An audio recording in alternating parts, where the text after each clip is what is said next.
Gobierno de la mañana, gobierno de la Z101, siendo las 9:33 en este lunes 5 de septiembre. Oye, qué buen programa fuera del aire. Excelente. Nosotros excelente. Hablando de teología, del espíritu, sí. de la trascendencia. En el área se dicen a veces muchos disparates. Sí, como que Jorge Blanco fue el que más construyó edificios aquí en el país. De la trascendencia del alma. Uno tiene que aclararlo. Si a usted le gusta hablar disparate, bueno, eso es a usted. Calma, pueblo, calma.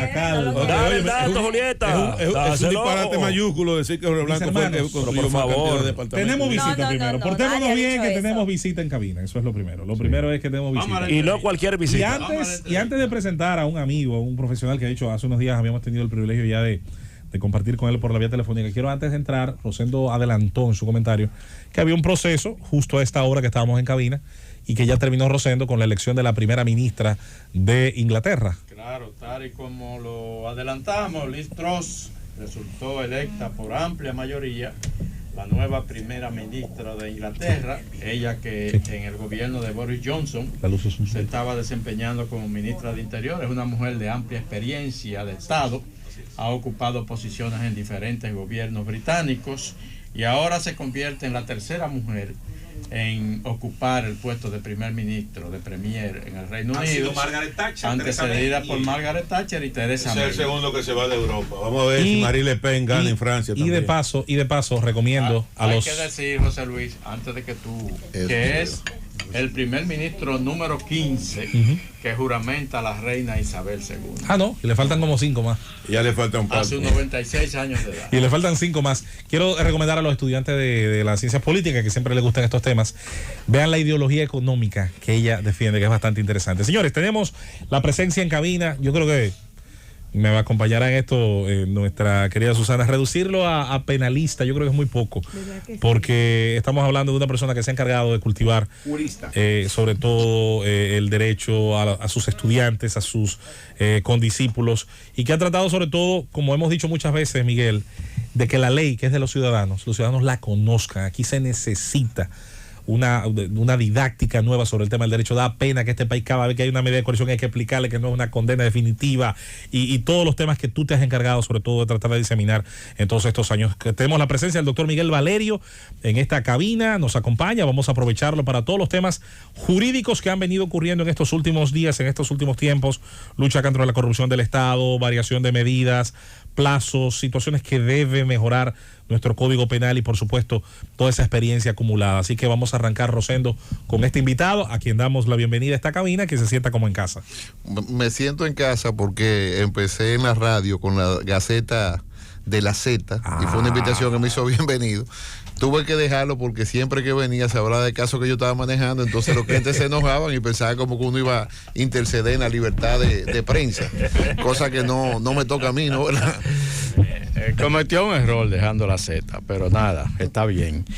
Miguel, a mí me gustaría que iniciáramos esta entrevista escuchando una reflexión tuya sobre todo el trabajo que está desarrollando a la vez el Ministerio Público. Independientemente de todos esos casos que son normales de la justicia, el día a día, todos estos casos sonoros de corrupción a la vez, ¿tú crees que el Ministerio Público finalmente va a salir a camino con todos esos casos que maneja conjuntamente y que son bastante complejos? Mira, en primer lugar hay que decir que aquí hay una deuda social en la lucha anticorrupción. Cada vez que la gente ve con el tiempo que no se combate ese mal, se va aumentando. Eso es como cuando se legisla, que hay que ser muy cuidadoso, porque cada vez que tú votas una ley, tú creas deuda social. La gente dice, bueno, pero la ley dice yo tengo derecho a una vivienda y no tengo una vivienda. Pues lo mismo pasa con la justicia en dos sentidos. Un sentido que es la persecución y otro sentido que es el que yo siempre digo: no puede haber persecución sin garantía, porque lo que ocurre es lo siguiente: si usted persigue un proceso sin garantía, en la Corte de Apelación o en la Suprema Corte de Justicia o ahora en el Constitucional, se va a caer. El Ministerio Público ha iniciado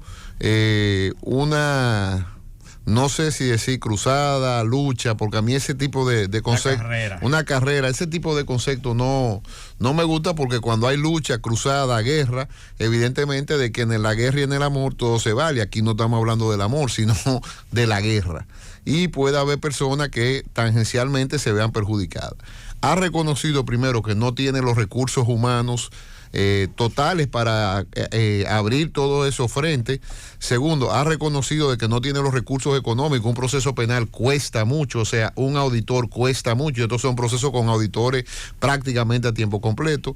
Ha reconocido de que es un inicio que viendo los expedientes uno dice, bueno, hay expedientes que chocan, hay expedientes que chocan menos, pero evidentemente es un inicio que tampoco lo va a cosechar este Ministerio Público, porque yo he dicho varias veces que cualquier proceso de esto, estamos hablando de 6, 7 y hasta 8 años. A medida que hay más imputados en un expediente, eso no le corresponde a este Ministerio Público. Entonces, en ese tenor, digamos de que se dio un pistoletazo inicial, yo creo que la gente tiene que hacer conciencia colectiva de que el Ministerio Público está haciendo un trabajo, y lo estoy haciendo porque así como salí en defensa del juez la semana pasada, que dictó una medida que a mí no me favoreció, también salí en defensa del Ministerio Público, como salgo en defensa de los abogados. De la cosa que más rabia me dan a mí es que me dicen que, él está defendiendo a un delincuente. Y bueno, ¿y qué va a defender? Va a defender a un ciudadano. O sea, no, digo, cuando digo Jorge Luis del tema, están defendiendo a un delincuente, la gente dice. Sí, entonces digo, no, está defendiendo una persona que tiene unos derechos. Entonces,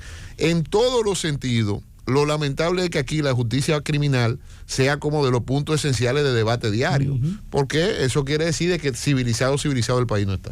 Miguel, estos casos tienen situaciones muy particulares. Muchos de ellos es necesario establecer una violación administrativa, tal vez no agotar un preliminar administrativo o el establecimiento de violaciones administrativas. Te quiero hacer una pregunta puntual. En el caso de la declaración de la barra de defensa de Donald Guerrero, él se defiende al decir que no se desinteresaron algunos herederos que habían sido determinados en la determinación de herederos porque ellos no estuvieron de acuerdo con el monto a pagar. A tu criterio, ¿puede el Estado pagar a unos herederos sí, unos herederos no? ¿Le correspondía a esos herederos ir por la acción de justiprecio, o el Estado debió, ante la negativa de herederos fundamentales, no proceder a pagar? ¿Qué tú consideras? Tú sabes, y cojamos los principios de materia civil, o sea, yo no puedo pagar en una determinación de herederos, más cuando estamos hablando de fondos públicos. Si algunos eligieron no coger dinero, lo lógico era detener por prudencia el proceso y que se iniciara el procedimiento, que todo el mundo sabe cuál es, de los herederos que sí quieren su dinero, demandando a esos otros herederos para que un juez sea que decidiera que entregaran ese dinero. O sea, ese es el procedimiento normal, no del ámbito público, del ámbito privado. O sea, el proceso de determinación de heredero cumple dos situaciones. Uno, decir quiénes son los sucesores. Dos, iniciar la partición. O sea, ni siquiera ahí se inicia la partición, y por eso hay demanda en partición. Y hay casos donde los herederos dicen, hay 5 casas.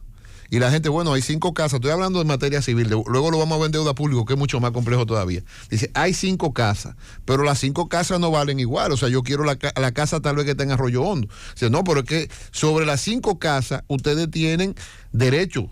Entonces, ¿qué es lo que ocurre? Se va a una demanda en partición. Si el juez ordena la partición y no se ponen de acuerdo, puede devolver otra demanda adicional para que el juez obligue a que esa persona coja el bien. Porque es muy difícil cuando usted coge el bien y decir. Entonces, imagínese usted en deuda pública, que es un proceso tan complejo, donde la determinación de heredero no sabemos si ni siquiera esos eran los únicos herederos. O sea, hay que ser muy cuidadoso cuando se manejan fondos públicos. ¿Qué tienes? No, evidentemente de que yo no creo que la investigación sea por ahí, porque si es una investigación donde uno no cogió y el dinero se quedó en Hacienda, ahí no hay nada. O sea, yo estoy suponiendo de que del dinero que se le daba a los herederos, volvía dinero a funcionarios de Hacienda. Entonces, y eso hay que verlo cuando termine la investigación. Hablar de investigación en curso, y esas son de las cosas que también le hemos hablado varias veces. Yo no puedo hablar de algo que estén investigando, porque yo, hasta que no veo una acusación, un año después en el sistema dominicano, yo no puedo fijar una posición de nada, porque ¿de qué voy a fijar posición? Y aún viendo la acusación, siempre digo, hay 2 campanas. Porque aquí se ve a veces como muy absoluto la defensa de los imputados y muy absoluto la acusación del Ministerio Público. Y ninguno es absoluto. Miguel, hay un elemento que tocaste en principio de tu intervención, y el tema de la falencia que se presenta en investigaciones por el tiempo que tienen que durar. Nosotros tenemos un sistema de justicia distinto, sobre todo a uno de los modelos, porque es como una especie, como un híbrido, que tenemos. El sistema de justicia criminal de los Estados Unidos, que tiene el Departamento de Justicia, tiene un departamento investigativo, que es el FBI, tú tienes los fiscales, que sirven de sedazo y determinan si procede o no un sometimiento ante un juez. Pero las investigaciones no tienen límite en el tiempo, porque las investigaciones las hace la agencia, no la hace un individuo. Entonces en la República Dominicana parece ser que el nivel individual tiene una marca en cuanto a las investigaciones criminales, y el propio Ministerio Público se queja de que no tiene tiempo. Sin embargo, nadie le limita el tiempo al Ministerio Público para una investigación, sobre todo cuando se trata de que no hay una flagrancia de un delito. Una investigación tan compleja como casos de corrupción, estafa y todo este tipo de cosas, no importa el tiempo que el Ministerio Público dure investigándola hasta que no tiene eso. Ahora, aquí hemos cambiado un poquito la forma y hemos cambiado la sentencia anticipada o prisión anticipada con medida de coerción, y después tenemos un Ministerio Público que 2 años después dice que no ha tenido tiempo para investigar.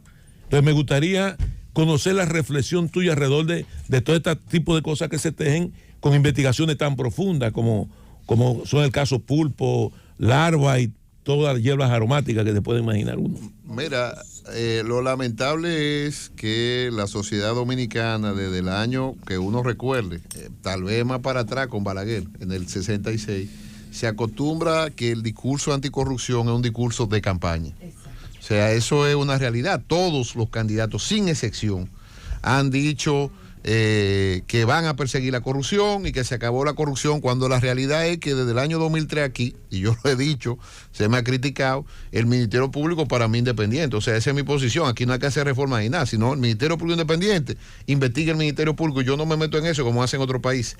Usted no ve ningún político en Estados Unidos ni en España dice que se va a meter en una investigación. No, nosotros en manos de la justicia y que la justicia resuelva su tema. Es un punto esencial. ¿Qué ocurre cuando tú haces ese cúmulo de peticiones y que tú lo haces en una campaña electoral?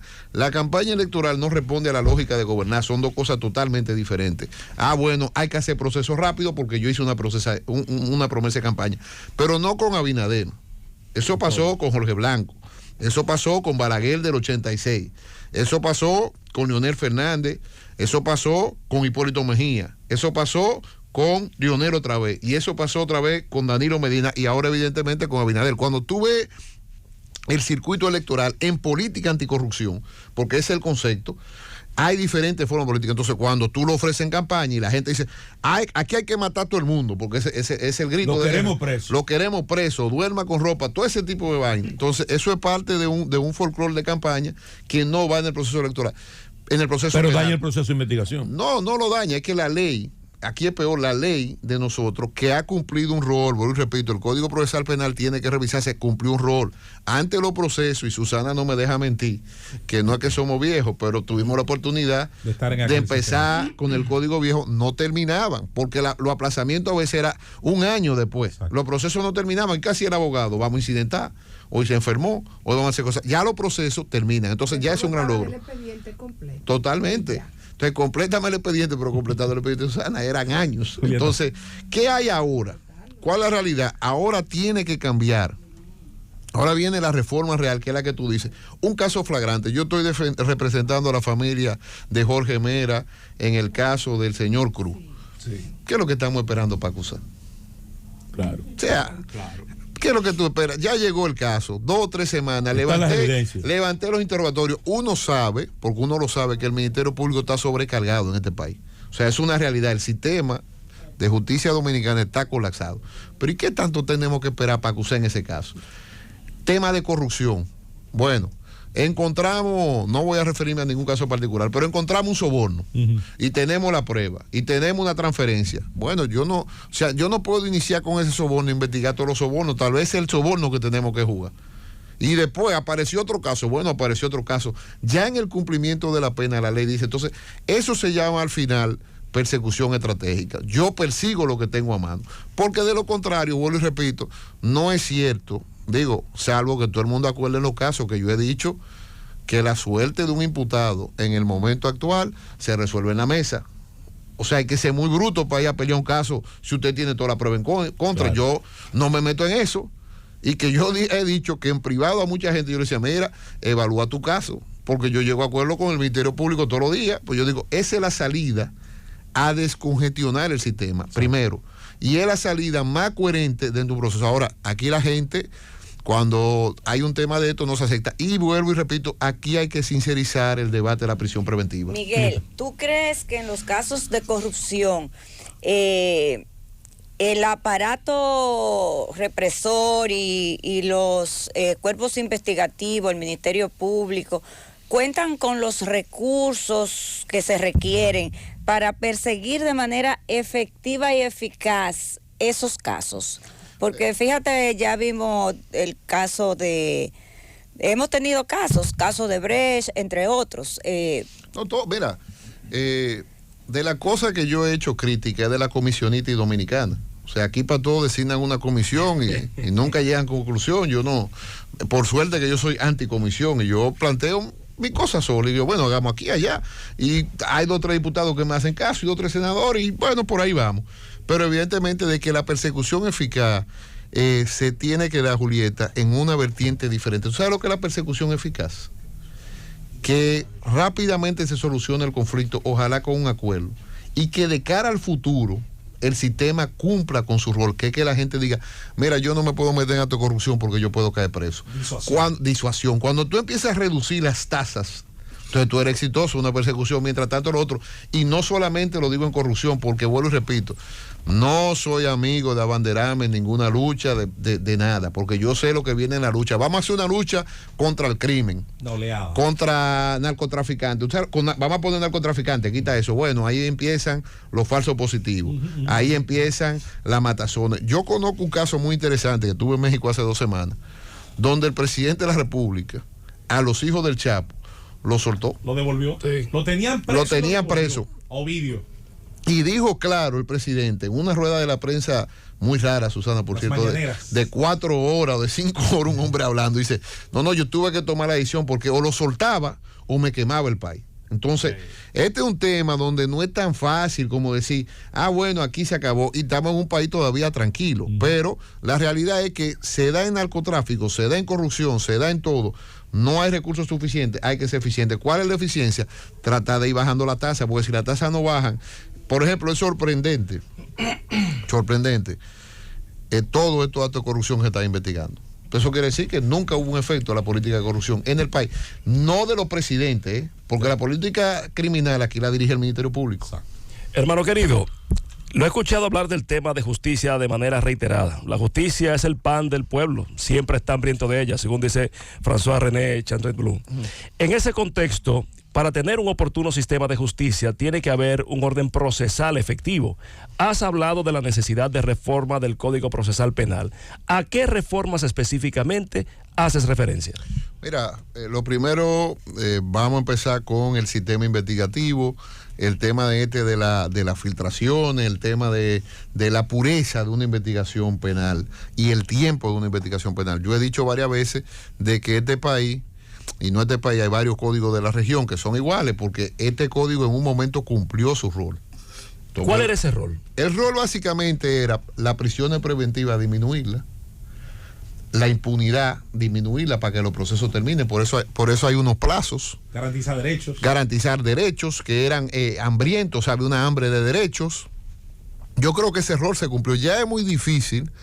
Bueno, lamentablemente, cuando hay una tortura en la policía o algo así, suena más que todo lo que pasa, que en el 99% de los casos no hay una tortura o una cosa de esa. Correcto. O sea, todo eso ha venido bajando. Entonces, en el tema de investigación, yo he dicho de que el proceso tiene una finalidad, como su nombre lo indica, tiene fase, tiene cosas. Yo quisiera ver un ingeniero industrial, tal vez, analizando esto como una empresa y decir, bueno, ¿qué es lo que necesitamos para que la investigación sea rápida? Interesante. Bueno, tal vez que la gente diga de entrada, mire, yo no voy a someterlo, a someterlo para empezar a investigar, si no la ley cambia. A partir de ahora, usted va a someter a alguien, le va a presentar cargo, pero usted en 1 mes o 2 meses va a conocer el caso. Mira, mira, Valerio. Un ejemplo, Doctor Valerio, un ex estudiante de ingeniería industrial te va a preguntar ahora, Mendoza, te va a preguntar, ¿cuál es tu opinión sobre lo siguiente? Yo digo que dentro del analfabetismo jurídico que tenemos, me incluyo, gran parte de los dominicanos, está el hecho de que la gente no se pregunte, ven acá, pero son 3 poderes, hay uno que se llama judicial. ¿Y quién mide como tú decías hace un ratito, la eficiencia de sus unidades de trabajo. Yo siempre le he preguntado a mis amigos abogados, te incluyo, ¿quién mide de manera eficiente el trabajo de los tribunales? Un tribunal es una unidad que tiene una secretaria, que tiene un juez que lo preside, al que en otros países se le mide la energía eléctrica que gasta, el papel que gasta, la cantidad de recursos que necesita para operar y devolverle a la sociedad un servicio tan importante como ese. Entonces yo digo, y en la República Dominicana, al menos tenemos una data que nos permite, un levantamiento, Miguel, que nos permite decir, mira, lo óptimo sería que cada tribunal, más allá de los ejercicios de prevención del crimen y demás, produjera tal resultado con tales recursos. ¿Existe algo como eso? ¿Hay gente que está pensando en llevar ese poder tan importante, que es tan importante que ni siquiera se elige por elección popular directa, a esos niveles de eficiencia? Mira, la data es perversa. Y voy a decir por qué la data es perversa. Sí hay data, sí hay estadística, pero lo que se le pide al juez es que conozca 200, 300 casos al año, pero no, o sea, esos 200, 300 casos no es para condenar personas ni para descargar personas, sino para que se hiciese justicia, básicamente. Entonces, ¿cómo se logra que un juez no se vea presionado a conocer un caso por encima de todo? Bueno, faltaron 2 o 3 testigos. Yo he dicho varias veces que ya la división que hay de que primer tribunal colegiado, segundo tribunal colegiado, juez de la instrucción 1, juez de la instrucción 2, eso hay que desaparecer y sé como Estados Unidos. Estados Unidos sabe cómo es. Mira, sometieron a Pedro Pérez. Pedro Pérez lo someten. Se siente el primer día, mire, el Estado encontró evidencia de que usted estaba trasegando droga. Estas son las evidencias que tenemos. ¿Usted tiene abogado? Sí. ¿No tiene abogado? Entonces, en una semana, usted va a venir aquí a declararse culpable o inocente. Si usted se declara culpable, se supone que en esta semana usted llegará a un acuerdo con el Ministerio Público. Acuerdo reglado, no es como aquí. Pero hay una cultura de acuerdo. Sí, el plea bargaining es una cultura. No, 98% de los casos. Entonces, el acuerdo es reglado. El acuerdo ya tú sabes. Susana, que es abogado, dice, mira, por tal cantidad de drogas son 5 años. Es el penal abreviado de ellos. Exactamente. Tú vas a la semana, me declaré culpable. Se acabó ese caso. Ahora, ¿usted quiere un proceso? Venga. No hay problema. Usted eligió esa vía. Pero el Estado, el dinero de los contribuyentes, que es lo que tú estás diciendo, claro, dice, usted decidió que moviéramos peritos, que moviéramos testigos, que un policía ese día no venga acá. Entonces ya el sistema no te va a tratar igual que un acuerdo, porque tú tienes que incentivar un acuerdo. Usted está haciendo gastar. Bien, ¿usted tiene alguna moción hoy, ya que no se declara culpable? Sí, presente su moción. Mire, ese delito, el día que pasó, yo estaba en Nueva York, mire mi prueba de que yo estaba en Nueva York. Dice, sí, pero usted no le está imputando, usted le está importando que usted planificó eso. Entonces, moción denegada. Mire, me intervinieron el teléfono sin autorización judicial. Déjeme ver. Mira, es verdad, se fue la prueba. Entonces, vamos a conocer el caso en 15 días. En 15 días no vamos a dedicar al primer colegiado que está taponado. Sino vamos a un juez. Y ese juez conoce el caso en los próximos 15 días. He dicho también, y lo he dicho por el caso, tú que te gusta mucho el deporte, y ahora no me acuerdo el nombre, que a mí me fascinó ese juicio, que por cierto, fue un juicio muy emblemático porque era un corredor que no tenía pierna. Oscar Pistorius, Sudáfrica. Exactamente, en Sudáfrica. Asesinó a su 20 años, fue un solo juez. Entonces, aquí hay 3 jueces para conocer a veces una falsedad. Entonces, eso hay que el sistema ponerlo, bueno, habrá 3 jueces cuando sea la pena máxima dominicana, 30 años. Y dice, bueno, ahí hay 3 jueces, porque pero hasta 20 años 3 jueces para trabajar un expediente que uno sabe muy bien, un homicidio, donde lo que hay es 2 testigos que vieron el homicidio. Entonces, aquí hay una serie de reformas internas que hay que hacer, que son las que yo quiero ver que hagan. Cuando yo vea eso, yo digo, bueno, mira, vamos a evaluar el sistema, pero mientras tanto, la estadística y la data que hay son perversas. Rosendo.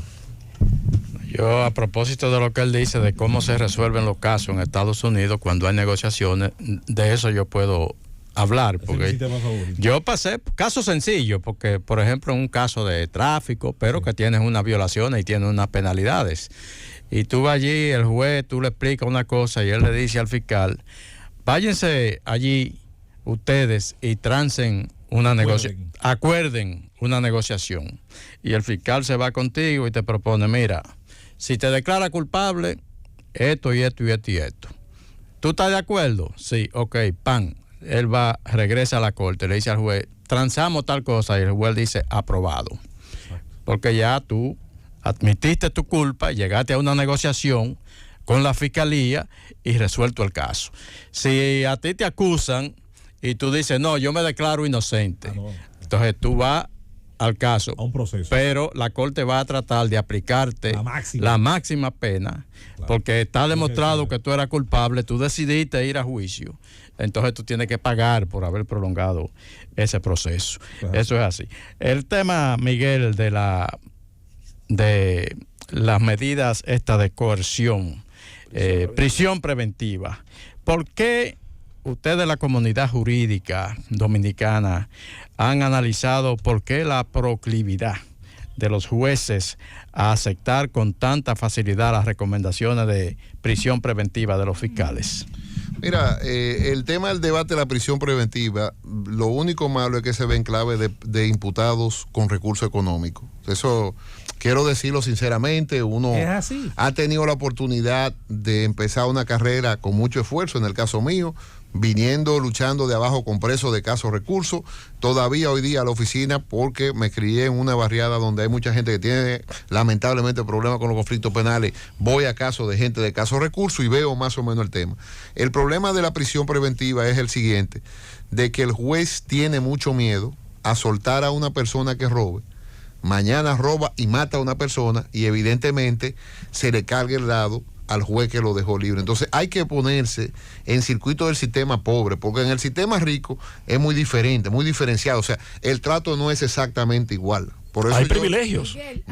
No privilegios, sino facilidades de abogados con mucho mayor expertise, que pueden lograr mayores cosas, que sabemos mucho mejor el manejo de la ley, porque lamentablemente la defensa pública, que fueron de los hitos importantes de la reforma, tiene muchos buenos abogados. O sea, por ejemplo, cuando tú hablas con Valentín, el director de la defensa, tú estás hablando con un abogado bueno. Sí. Cuando tú hablas con varios de los muchachos que están en la defensa, a mí me fascina.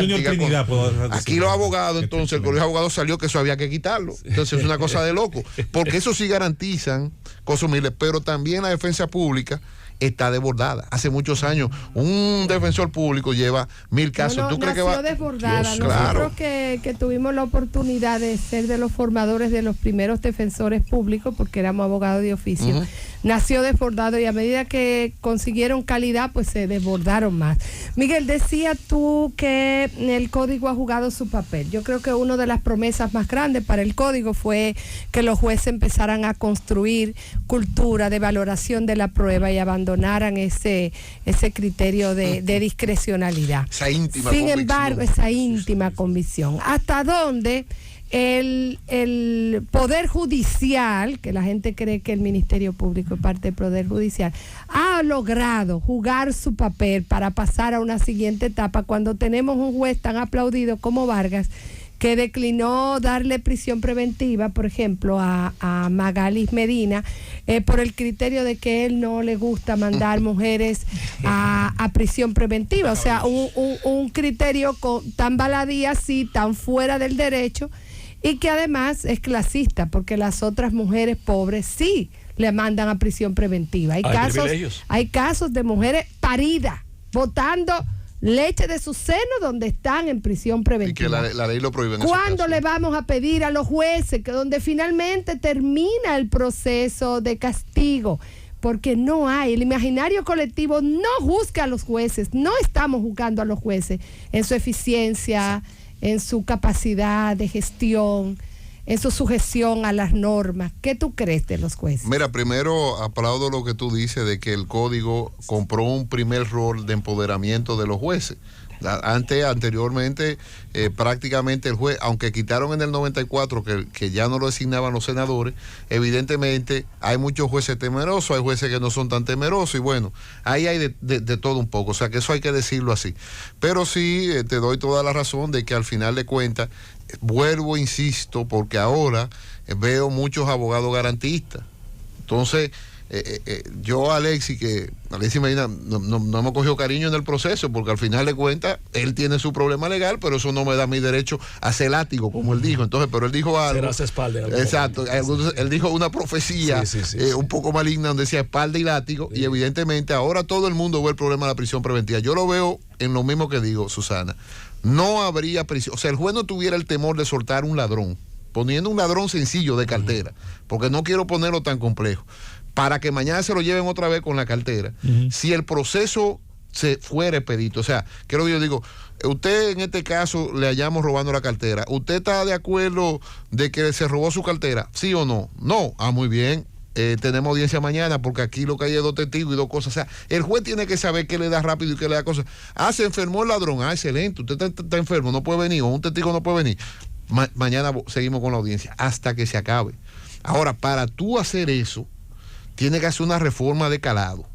Para tú hacer eso, el presidente no debería decir una comisión, sino juntar a gente que hayamos visto presos y sentarnos toditos en el Congreso con Pacheco y con el otro, con lo que hacen ley, cosa, porque es otra cosa. El Poder Ejecutivo tiene iniciativa legislativa, pero ¿qué está haciendo el Poder Ejecutivo en iniciativa legislativa de temas de justicia? O sea, ¿qué le importa al Poder Ejecutivo en temas de justicia que no sea yo comparezco, pero aquí debería jugar un rol, jueces, fiscales, abogados, la ciudadanía como tal? Y Ricardo Rojas León.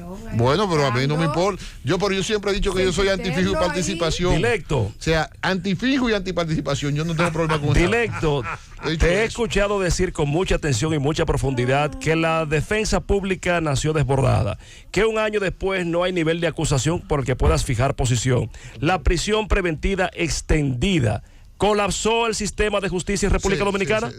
Tenemos que, mira, el doctor Subero Isa, que yo entiendo que fue un buen juez de la Suprema Corte de Justicia para su momento, hablaba de una tercera ola. Yo creo que la tercera ola del sistema judicial tiene que ser gestión, tanto del Ministerio Público como de los jueces, gestión. Y para tú tener gestión, lamentablemente en temas legales, tú tienes que hacer una reforma legal de calado, de fondo, porque al final de cuentas, esa gestión tú no la puedes hacer en base al aire, sino la ley te la tiene que amparar, porque si no, está actuando contra la ley. O sea, yo no puedo decir hoy que un juez unipersonal va a conocer un caso de 20 años, no lo puedo hacer, porque la ley dice que es hasta menos de 5 años. Entonces, esa reforma de calado, que es lo que yo quiero ver, porque ya llegó un momento que uno ha ejercido. Esto es como la pelota, José Luis y Khalil. O sea, ya tú has jugado tanta pelota, ya tú eres un veterano. Ayer yo estaba viendo San Diego y los Dodgers, un juego que estaba muy pegado hasta el 7º inning. Vino un veterano y dio un jonrón, pero ese veterano no coge tensión. Entonces, ya el reposo de los años a mí me dice que, por cierto, Susana, hoy inicio mi 20 años en la universidad. O sea, hoy yo cumplo 20 años de edad clase. Entonces, de corrido, 20 años y el 20 de septiembre cumplo 25 años de abogado. Entonces, ya el tiempo llega uno y ejerciendo solamente materia criminal, que uno sopesa y dice, llegó el momento de aportar lo que uno tenga. O sea, sin interés, porque a veces aquí la gente se mete, como tú dices, en comisiones con ciertos intereses. Por eso yo soy antifinjo, antiparticipación ciudadana, anticomisión del Poder Ejecutivo, anticomisión del Poder Legislativo, porque no han llegado a nada. Claro. Quisiera en esta parte final aprovechar algo que surgió al final de tu llamada hace unos días a nosotros. ¿Qué tú le sugerirías, corto, preciso y rápido, a un diputado, a un congresista, a un senador que te esté escuchando y tenga interés en aportar, aunque sea la piedra, para el primer peldaño de un proceso de reforma de justicia o del rol del Ministerio Público? ¿Por dónde empezar? ¿Cuál sería el aspecto más emergente, más emergencia al que le diera prioridad un congresista que pensara como Miguel Valerio y quieras iniciar ese proceso? Mira, yo gracias a Dios, y lo digo con mucho orgullo, milité durante 7 años en un partido político. Sí. O sea, la lógica de la política, sí, jovencito, con 22 hasta los 26, 27, 28 años. Y pude militar y prácticamente a tiempo completo. Con lo cual, porque yo me cojo la cosa en serio, tuve la oportunidad de hacer una maestría en política pública en España, que son de las cosas que Dios te la da cuando tú estás en esos lares de la política. Luego comprendí que ese no era mi rol en la sociedad, porque gracias a Dios me ha ido muy bien en el ejercicio. Pero cuando uno hacía política pública, lo primero que tiene que ver, José Luis, son los recursos económicos. O sea, ¿con cuánto contamos? Exacto. ¿Con cuánto contamos? O sea, aquí se hacen muchas leyes que no la podemos ejecutar porque no hay dinero. Yo digo eso y me acusan de economicista. Entonces, Susana, hay un tema aquí que ya entrando en proceso penal. Económico y de recursos humanos. Entonces, ahí está la cosa. Entonces, ya en el tema procesal, ¿se necesita más recursos humanos? Sí, pero eso hay que pagarlo. La justicia es cara, la justicia no es un elemento barato. 2, por ejemplo, este es el país donde un fiscal gana un fiscalizador 60, 70 mil pesos. Y tal vez el fiscalizador, que es el que esté en el municipio, yo debería delegar muchas infracciones en el municipio y hacer una reforma de carácter, lo estoy diciendo. Entonces, en segundo lugar, yo le dijera al legislador, el proceso no es tan complejo. Tiene 4 fases. 4 fases. ¿Por qué la fase recursiva es tan rápida, salvo que al juez no le dé la gana de conocer? Yo siempre me he preguntado, ¿qué pasa en apelación que no pasa en primer grado? Y digo, bueno, en primer grado, evidentemente, si usted sometió 400 testigos o 500 testigos, vamos a durar un tiempo, pero el juez, la ley le da la oportunidad, dice, cuando ya yo estoy edificado, dice, mire, ya, paremos hasta aquí, y llama a la parte y dice, mire, ya yo estoy edificado. Y mira, si tú eres un abogado inteligente, que sabe coger señas de jueces, que eso tú lo aprendes nada más en la práctica, sí. Tú dices, yo no voy a fuñir con este juez, porque este juez tal vez tiene un viaje el día 15, yo me pongo a joder, y si eran 5 me va a poner 10 años. Entonces, ese es el tema que tienen que aprender los abogados. Entonces, cuando tú ves el juego del juez y la cosa, ¿cuáles son los problemas que hay procesales de fondo? Porque la fase recursiva, que es una fase, está muy bien, no hay ningún problema. Hay 2, básicamente. La fase de investigación, que debería ser secreta. Vamos a ver cómo agilizamos la fase de investigación. ¿Qué es lo que está pasando en la fase de investigación que tiene que durar un año? Bueno, que usted mete preso y después empieza a investigar. Nadie, si a un tipo lo agarran con toda la prueba y que ve que es un peligro para la sociedad, decir que no lo meta preso. Pero también, si el personaje no es un peligro para la sociedad, es un peligro para el erario público, y usted tendría la oportunidad de someterlo y al otro ya conocerle su juicio de fondo, tú dices, bueno, vete para tu casa, una domiciliaria, porque tú tienes capacidad de pagar un avión y fugate, porque hay que ponerse en el rol de todo el mundo, claro, y vamos a conocer rápido. Entonces, la fase de investigación hay que revisar, hacer el pedito. Y la peor de todas las fases, donde está el tapón, y lo hemos visto, y lo voy a decir, mira, con pelo y señales, el caso de Alexis Medina, el caso de Odebrecht, en la fase preliminar, la audiencia preliminar. ¿Qué tanto es lo que tú tienes que durar en una audiencia preliminar? O sea, y entonces la ley tiene que poner lo que la ley dice, pero no se cumple. La ley dice, presente todos sus incidentes, pero entonces empezamos en cada audiencia a ver un incidente. Entonces, yo prefiero que seamos más tajantes en la ley, que diga, presentada la acusación, usted recibirá la acusación en el plazo no de 5 días, porque es un abuso. O sea, el Ministerio Público investiga años, y a usted le dan 5 días, en el plazo de 30, 40 días, cosas. Usted puede tener emociones. Por ejemplo, yo he visto imputados que están pidiendo información pública, entonces la entidad pública se la niegan. Digo, bueno, pero...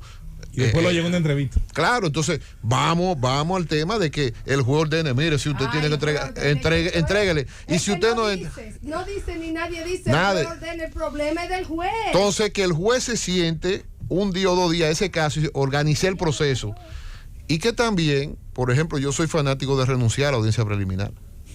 Yo no voy a dar estrategia aquí, o sea, yo no tengo nada que criticar esa acusación, que eso no quiere decir que yo soy culpable, es simplemente de que yo entiendo que esa fase, vámonos para el juicio de fondo. Sí. Entonces, cuando tú reformes eso, que tú tengas esa cosa, va a agilizar, porque ya el juicio de fondo es más complejo, porque ya hay un testigo, una cosa, y ser estratégico, Ministerio Público. Si usted tiene 5 o 10 personas sobre un mismo tema, que lo tiene con su cosa firmada, que usted sabe cuál es el proceso para aquel que se niega a hablar, no traiga 500, porque si usted trae 500, concentre, no vamos a terminar. Exacto. No vamos a terminar. Doctor, eso es así, no se va a terminar. Doctor Miguel Valerio, litigante, excelente, docente, jurista y un promotor de la lectura, sobre todo. Bueno, es algo que nos une. Esto sí que es importante, eso es lo más importante de la entrevista. El 24 de septiembre empezamos nuestro curso otoñal número, creo que fue en el 2011, estamos en el 22, número 11 de Noche de Lectura de Sábado, en el cual vamos a hacer algunos cambios, claro, para que la dinámica también fluya. Qué bien. Te acompañaremos en eso, Valerio. Me paré en eso porque como todo lo pusieron virtual, yo siempre estoy contra el sistema. Entonces dije, no podemos estar bregando Valerio, con Twitter. Yo quiero que esta entrevista la escuchen legisladores dominicanos, jóvenes estudiantes de Derecho y gente que tenga la esperanza de cambiar este sistema. Gracias de verdad, y siempre el Gobierno de la Mañana con las puertas abiertas para ti. Muchas gracias a ustedes por la invitación. ¡Llévatelo, Cundo! Es el